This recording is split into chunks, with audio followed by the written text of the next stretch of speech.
have with us today Janine and Janet Africa of the MOVE organization based in Philadelphia, Pennsylvania. They are two of the MOVE 9 political prisoners that have recently been released by the power of the people. The others being Debbie and Mike Africa, and most recently, Eddie Africa. Two of the MOVE 9 died in prison, and two more remain in prison, along with many other political prisoners. We're going to be speaking about MOVE and what happened in 1978, as well as in 1985. Yesterday was the 41st anniversary of the 1978 confrontation that took place on August 8th. On this date, the Philadelphia police carried out an attack on your family, the MOVE family. This would lead to the MOVE 9 and MOVE members being imprisoned unjustly for over 40 years. Can you tell us about the events that led up to this and what happened on that day?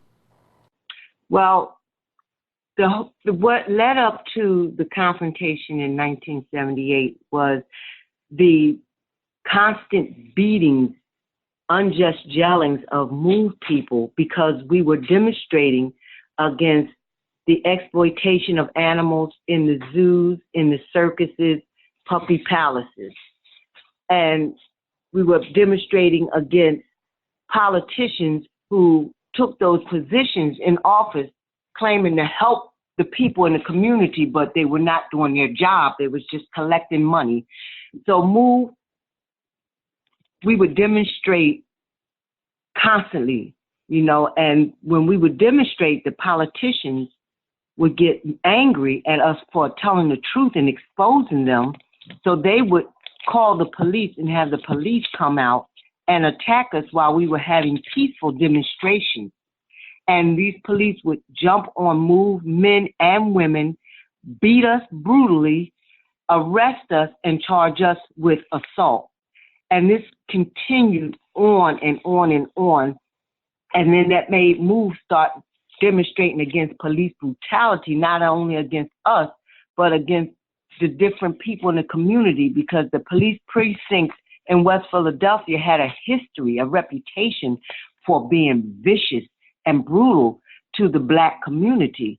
Most people said if you went into certain precincts in West Philadelphia, you likely would not come out alive or with all your limbs.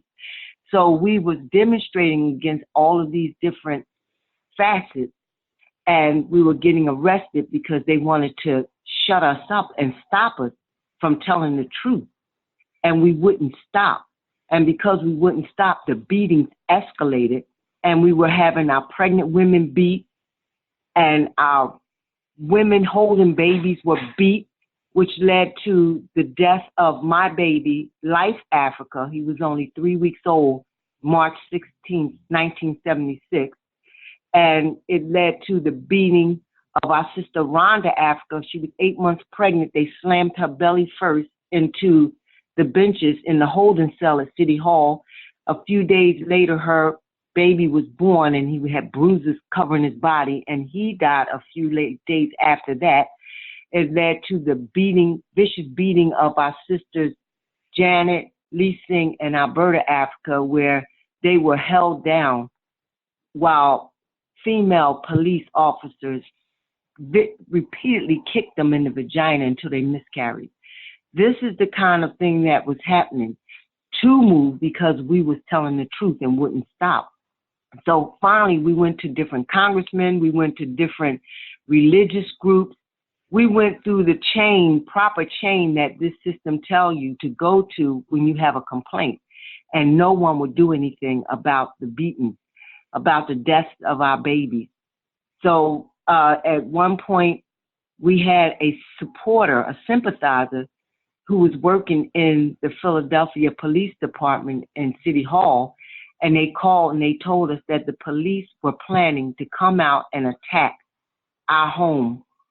So in preparation for this, we built a platform, we fortified our windows, and we picked up arms and came out publicly on our platform in front of our house with a bullhorn and microphones and told the public that the police were planning to attack our home, but this time it was not going to be in the courtrooms behind closed doors or in the middle of the night where nobody's awake. Whatever they were going to do to move, they were going to have to do it publicly in the open. And we told them that we had the guns as a deterrent because they beat us so much that we said, if you come at us with your fists, we'll come back with fists. You come at us with clubs, we'll come back with clubs. If you come at us with a gun, we're going to come back with a gun. Because we knew if they saw us as having equal defense, they wouldn't be so quick to jump on us, and they didn't. That's what led to the year-long standoff from May 20th, 1977 to August 8th, 1978, because they felt like we had weapons just like them, equalizers. And when they had so much pressure on them, because at one point, people were demanding that the confrontation be ended because they had cordoned off a whole block radius around our house. And at one point, they stopped people from coming down to talk to us at the platform. And when people found out that Brink was going to do this, they brought us as much food and water as they could before the blockade went up. And so this blockade was going on for over 40 days. And people was just devastated because they knew it was pregnant women in the house, breastfeeding babies, and young children in that house. And they were saying, you know, they can't get any food, they can't get any water because they had shut the water off in our house, trying to starve us out. But what they didn't know was for 40 days, it rained. When we needed water, it rained, and we was able to catch the water we needed. But people still was up in arms because they felt like you're starving people in that house, starving babies. And they were putting pressure on the Rizzo administration to end the confrontation. And what they did was they approached us with an agreement that if we would turn over the arms, they would back off and leave the area. And, you know, we would be charged, but it would be just like out on our own reconnaissance. It's called ROR bail.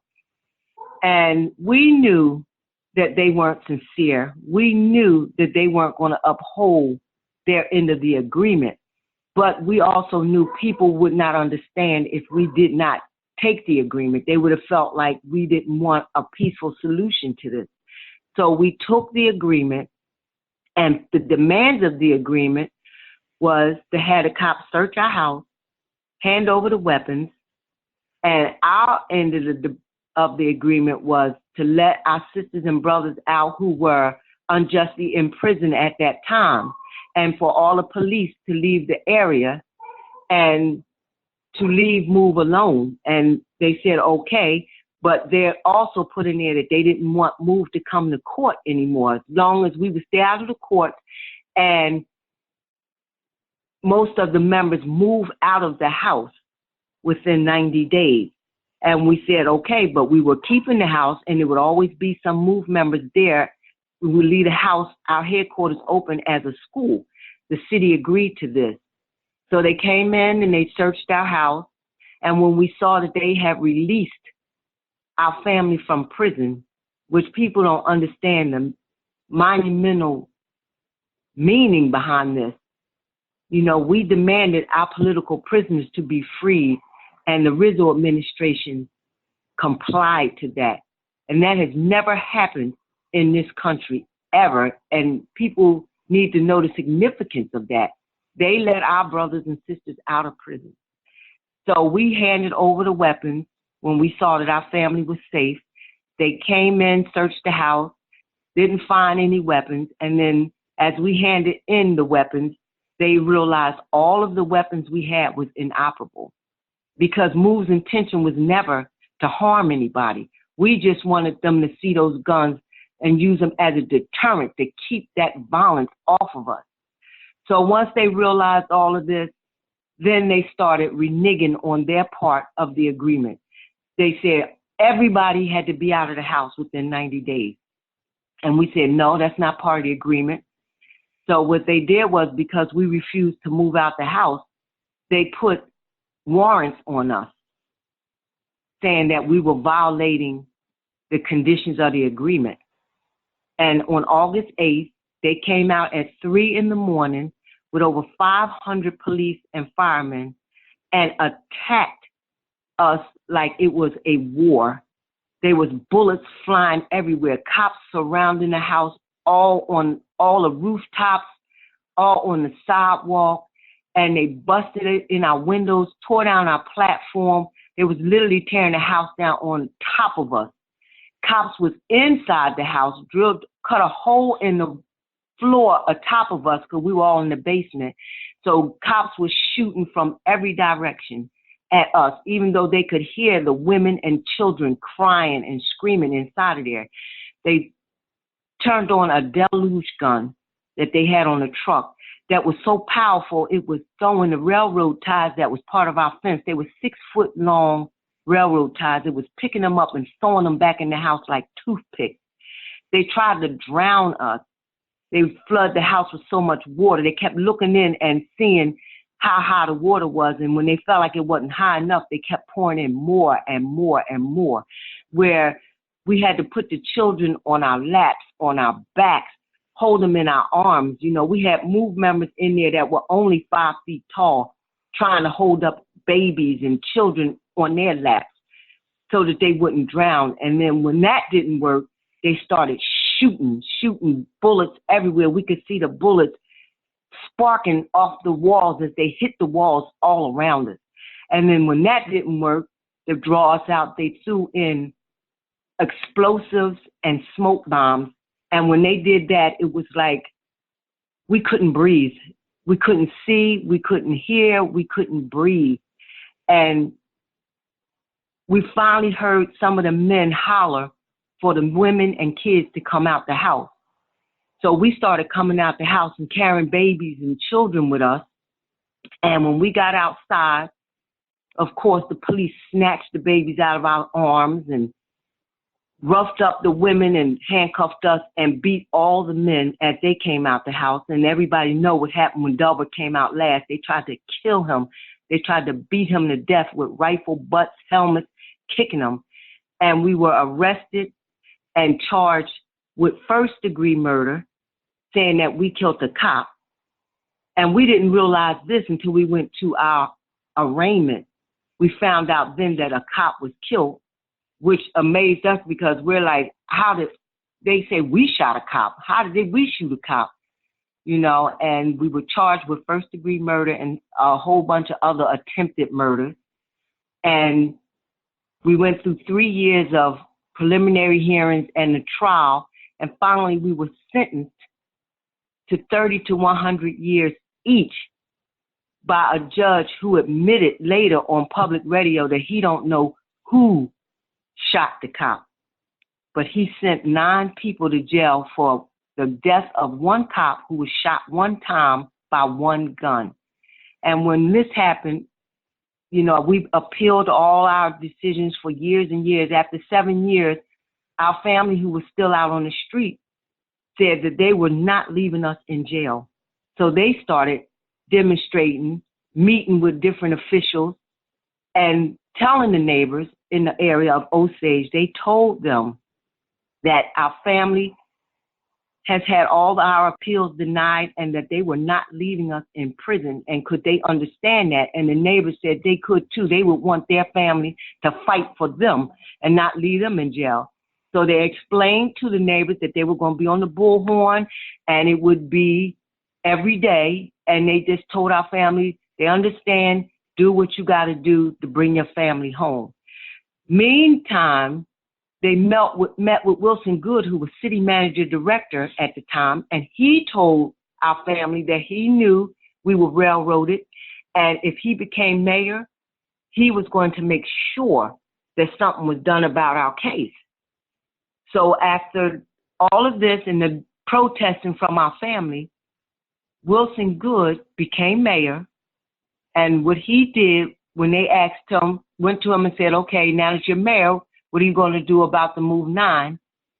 He answered our family with allowing the police to bomb them, to drop a bomb, burn the house down, and shoot back in our children as they were trying to come out the house.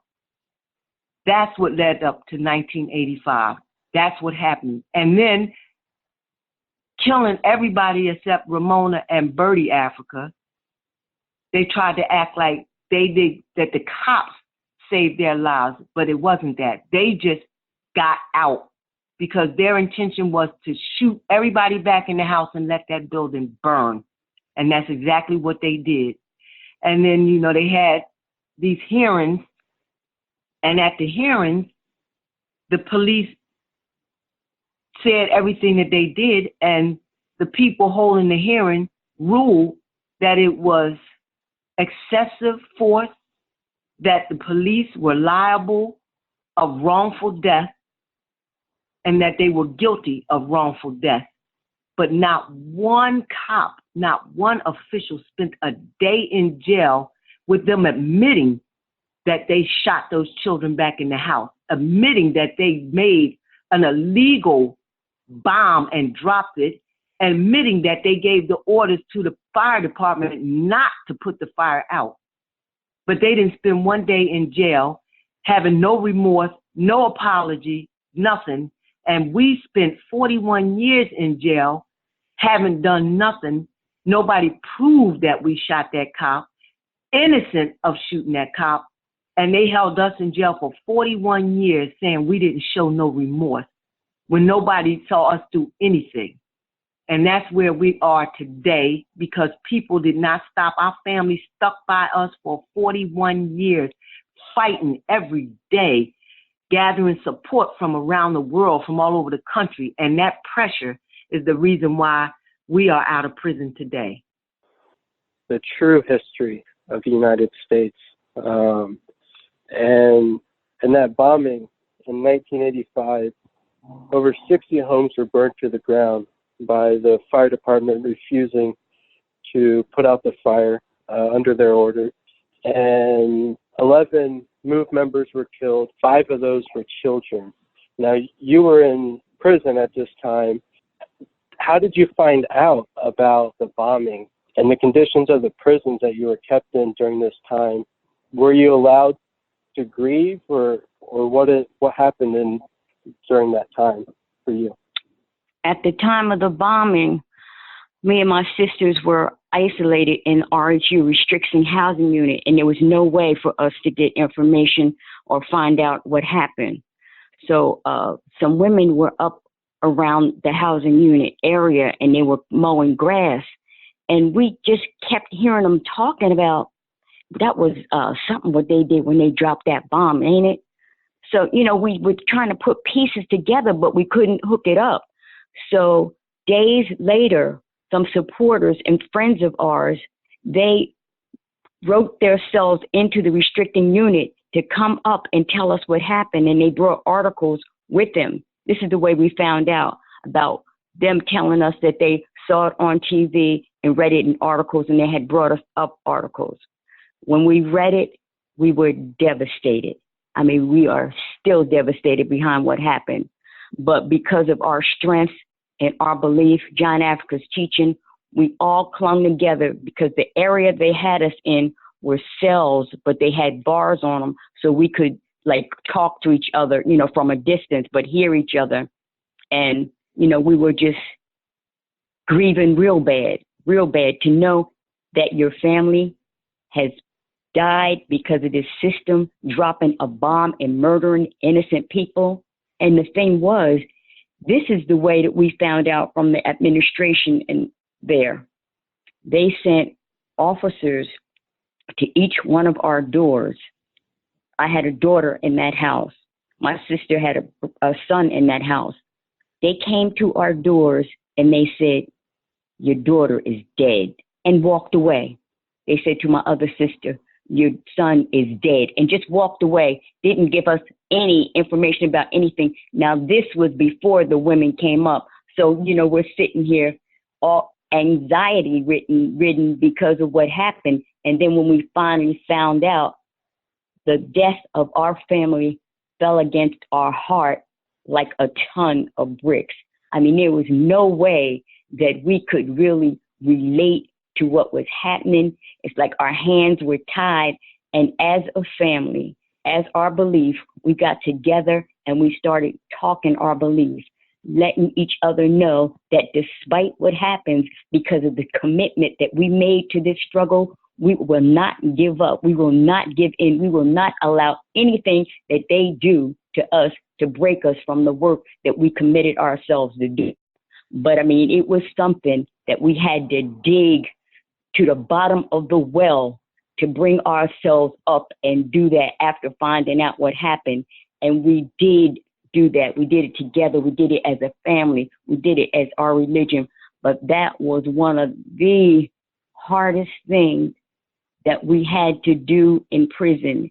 And we brought ourselves through, we brought each other through with the commitment to our belief, the teaching of John Africa.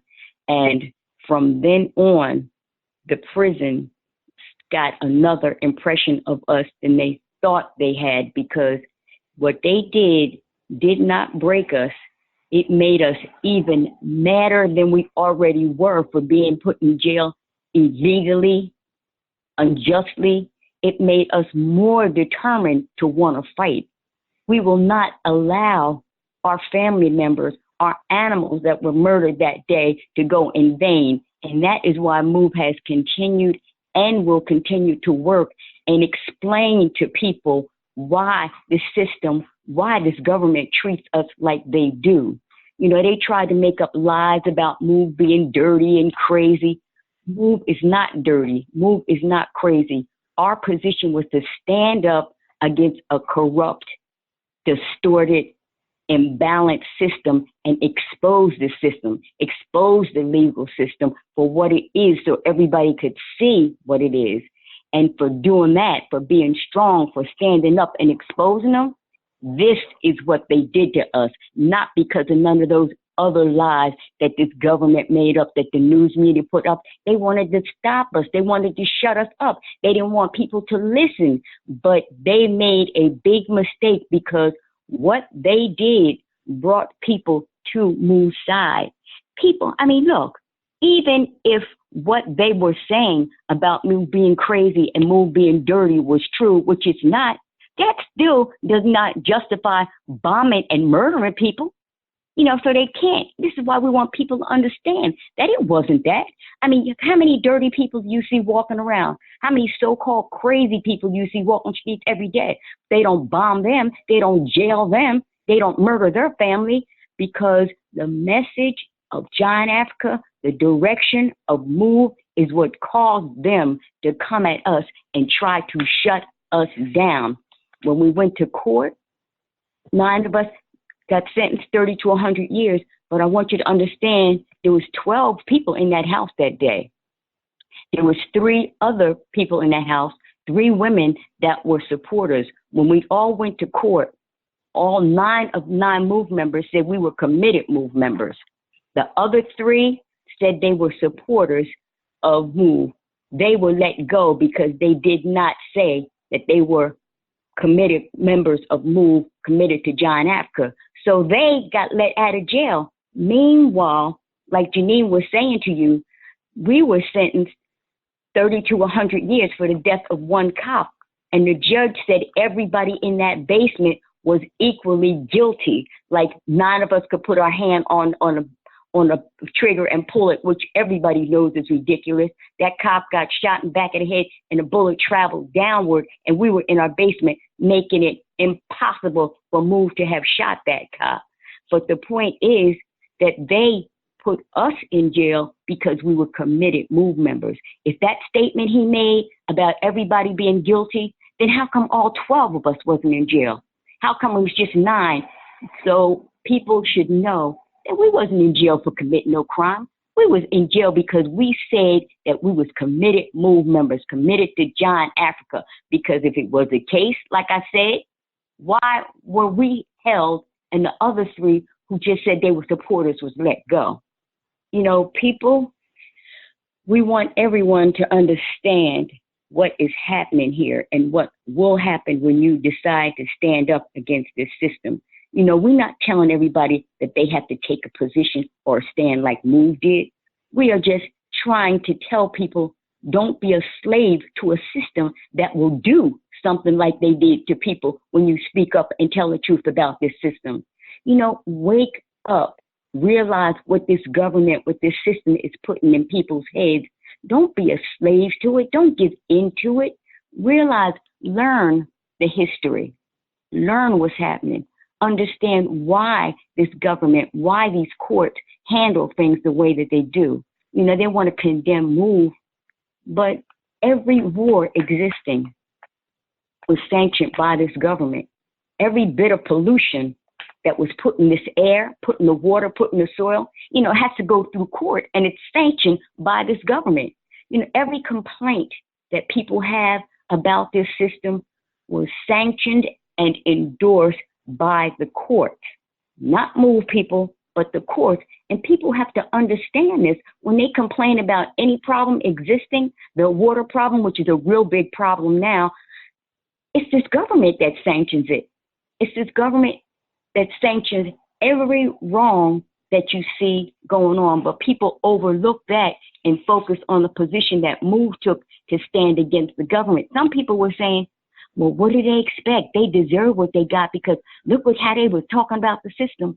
But we're right to talk about the system, to expose something that's wrong. The same way that people would if they saw something as other than like the system, like it was something happening in their body and they saw a situation wrong with it. They want to expose that situation so they can correct that situation, so they can get it right, so their bodies can function properly. It's the same thing with this system. MOVE wants to expose it so people can see it. Like somebody cut you on the arm, you want to clean that arm out. You don't want it to get infected and fester and get worse.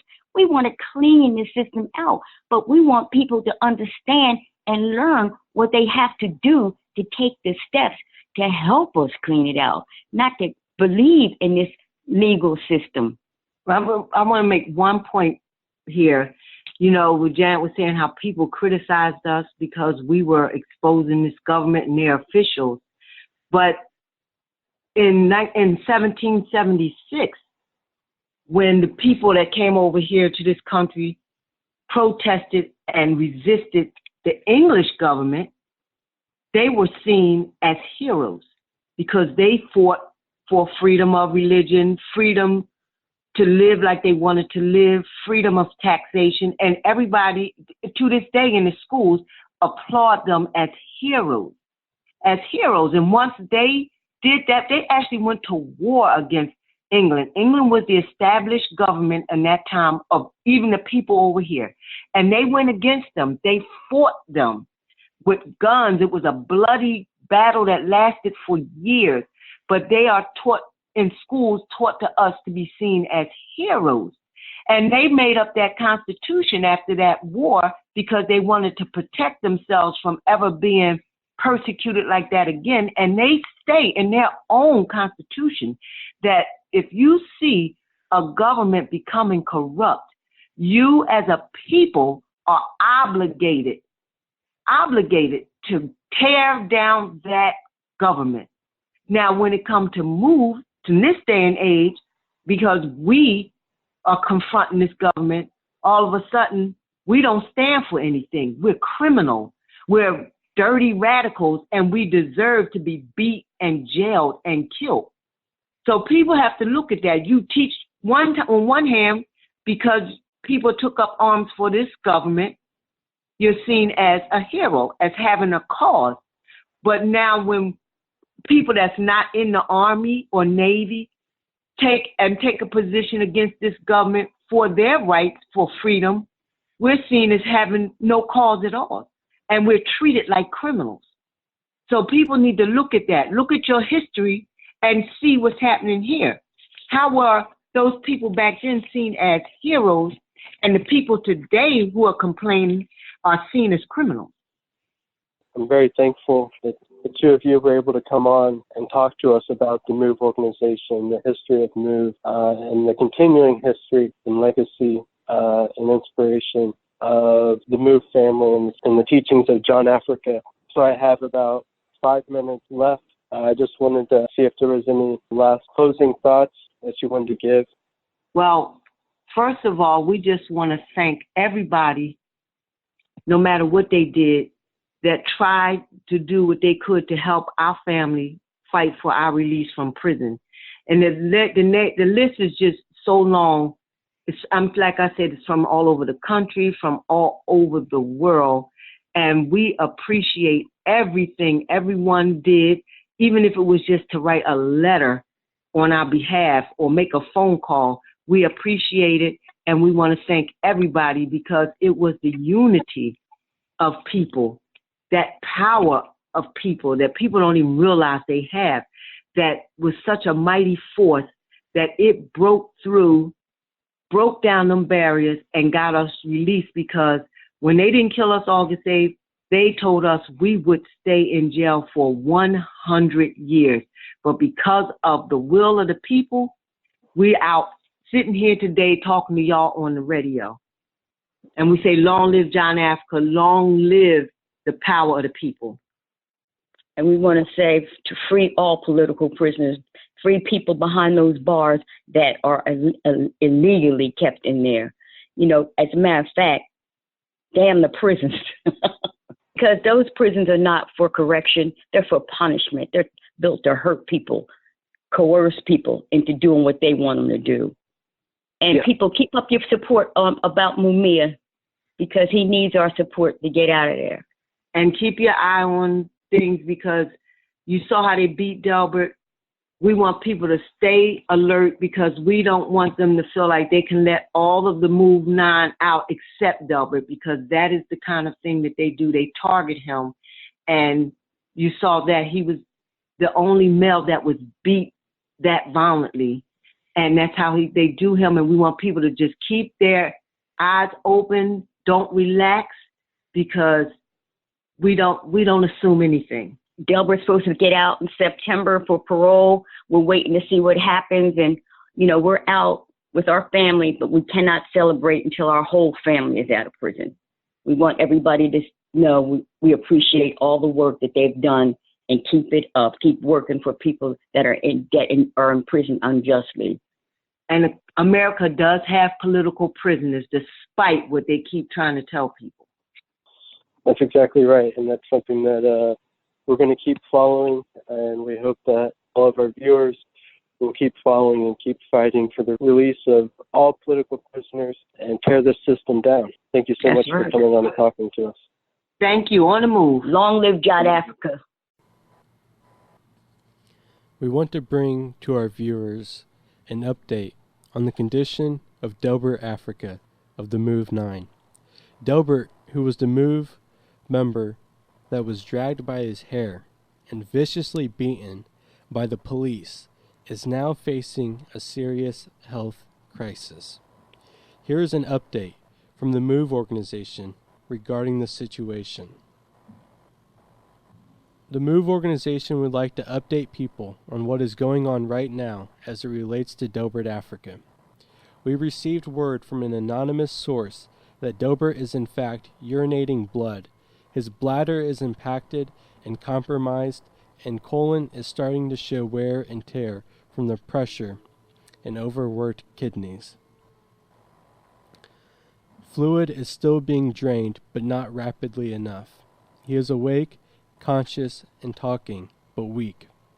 This information has come from two different sources. It was said that Delbert has no more than 72 hours left before he dies. As we said in earlier statements, this government wants to kill Delbert before he can be paroled, and the evidence clearly shows here. When Delbert was taken out of SCI Dallas a week ago, he had swelling from a fluid buildup to now being 72 hours to live as speculated. This is the feather in the cap for officials to see Delbert die, and what's more of a slap in the face is that they are trying to kill him to celebrate the 41-year anniversary of August the 8th, the day that Delbert and other Move people were kidnapped by this government, innocent and railroaded to prison. The fact that Delbert's daughter and the Move family were denied access for communication, visitation, contact, and documents from prison officials and hospital officials to keep Delbert isolated and incommunicado further exposes their plan to murder him. It appears that they are trying to kill Delbert in the same way, the same type of manner that they tried to kill Mumia Abu Jamal, execution by medical neglect. These are our liberation heroes who have fought against the injustice of this nation and for the freedom of all poor and oppressed peoples. We must fight for them. We must demand the release of Delbert Africa, Mumia, and all political prisoners. This is urgent. We need action now.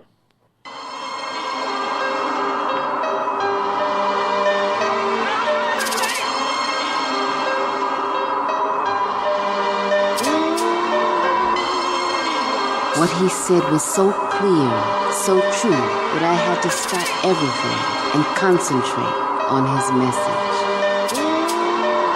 We need masters in biology, zoology to overtake Illuminati technology, transform, reciprocate your mental state. Now make a date to overtake your objective. Show that through life that everything is connected. We're not in categories, cause that's the devil's story. Symbols of cannibalism ruin your vision. The thoughts formulate in your mind with no precision. You paid a cruel price for what they call life. Dealt with it briefly, took him out that night. Some ask why, I'ma say they hate the look in his eyes. Like a child of ill omen, they want him crucified. The last on the battlefield, the last alive. Besides, they don't want the African to survive. Sabo, the son of Satan, was involved in the plot. Legalized the homicide, the soul going the right. attempted assassination of Mumia Jamal, they set him up. I come to find out, Tupac, they wet him up. Pharaoh, standing behind my fucking curtains with a double barrel rehearsing. Ready for war now for certain. Biological warfare suits, black gas mask, black boots, half-ass niggas become troops. My guns are dope, but warriors are booty now. Plenty thug niggas are fruity now. Freedom is that cold road seldom traveled by the multitude. We need to dig through this gravel so we can cultivate this food. Motivate a few of you fools, regenerate the mood. Free ourselves from mental bondage, free ourselves from family feuds. And follow me through this prophecy, building our colonies where our pillars and columns be. Bigger than the Coliseum, I call them like I see them. The devil does a devil dance, now they wanna murder Mumia. Take action, it's the only chance. They telling me, son, grab a gun or two. Money gon' come to you. Stop rhyming about what white people done to you. Look, burn a blunt or two. Screw who you wanna screw. Do what you wanna do, and let sin win for you. Kill all that teacher shit. It's too much cheese to get. And if Jesus exists, just don't believe in it. Eat the bread of wickedness. Join the global Satanists. Give death row sentences to black revolutionists. Now they were playing God, just to feel the power, not to justify that of you and I. Holding daggers up and letting you decide after passing information that's falsified. Stand behind a lie. What does it cost to die? What does it cost to live? Why do they specify these terms of why when they ain't the most high? What they fear they will kill, but the soul will never die. Through seasons, legions, and demons, bleeding heathens, and even Stevens. I wandered through regions, these freezing evenings and grieving till grieving reasons would freeze cats like Cleveland. Now she's scheming like semen, sliding home on the deacon. Leaving my mental from potential through Maria's mind. Behind these bars, diamond scarred for the cause. I climb on 50 schemes to lock cats and Mars like dogs. The fall will clear like tears after resolution. This daily fight through revolution. You see the capital thugs got nervous, cause he refused to be their servant. Cause he spit truth that shook heads and burned like black churches. Prose and verses, filled with a million black hearses. Watch, see decision of Dred Scott as it reverses. So long as they rope is tight around Maria's neck, let there be no rich white life we bound to respect. Cause and effect, can't you smell the smoke in the breeze? My panther, my brother, we are at war until you're free. My motherfuckers to the front line, ready with guns cocking. We'll storm the prisons, get the wards rocking. Snipe all the FBI and cops clocking. Philly officials' bodies dropping. Avenge the 85 bombing. Eye for an eye, we'll hang them by the Capitol steps. Snap their necks, snatch their vests, equip my children with text. People protected feds, calling murder legal execution shit. Free the righteous, I face the bloody revolution. Federal indictment, militant mind, enlightenment. Son, we outburst in the courtroom, full of excitement. Face the jury, thugged out with blind fury. They want us all under the jail, end of the story. Brave and heartless, we can have a million marches, but when you black, you under attack, son. Regardless, live by the gun, done, and die by the gun, and revolutionize minds until freedom won. Scream bloody murder inside of my head. The execution is blocked, controlled by the feds. Take and they want Mumia dead. This nation's savages been trying to kill us for years. We watch wizards play games in Washington with your life. Swung with Spider-Man, now we swing websites. Hell's Kitchen, living ill-conditioned, body cloning, switching, CIA lynching, Mumia trapped in prison. Marilyn Manson, mainstream, aliens visiting. My skin's a misdemeanor when Siren B screams. And wonder why the live channel got attitude. The times got us heated like 0 degrees latitude. Can you keep a secret like society? Their eye is on the rooftop. They got me under surveillance like they had Biggie and Tupac. Yo, I saw 2 rocks, heard 2 shots, the level of my view dropped. They crazed me but didn't faze me. I fired back and hit 2 cops. Show I bubble through the jungle like Indiana Jones with the key to unlocks the science of microphones. Hit reverse, disperse the stereo planet Earth, because the first shall be last and the last shall be first. Yo, if Mumia dies, fires in the skies, rebel cries, we politicize, brothers with the lies uncovered.